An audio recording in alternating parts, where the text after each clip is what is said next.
mataki. wayo corona, Ta yau haka dan jama'a su ji sauki. corona virus, Kawo mana dauki babban sarki. wayo corona, Ka raba mu da cutar ko a mafarki. wayo corona, Domin Kur'anin nan mai sarki. corona virus, Mun kama gafa da rasulun ma'aiki. wayo corona, Dan soyayyar ka da shi ka gwada mana ƙarshen korona.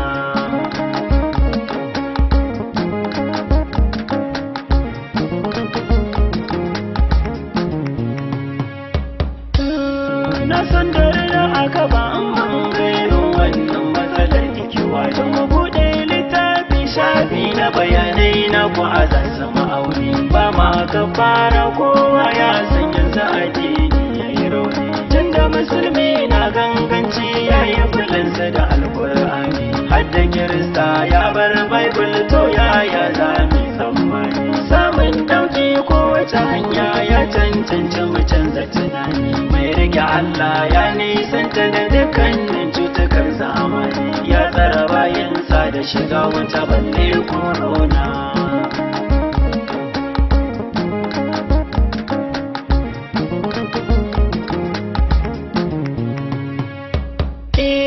A takaice ne bita, ni a nan ne zan huta a cikin wannan waka.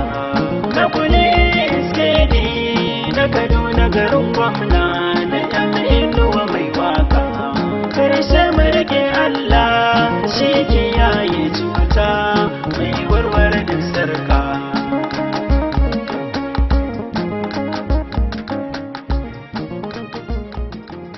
Hasbunallahu wa ni'mal wakil.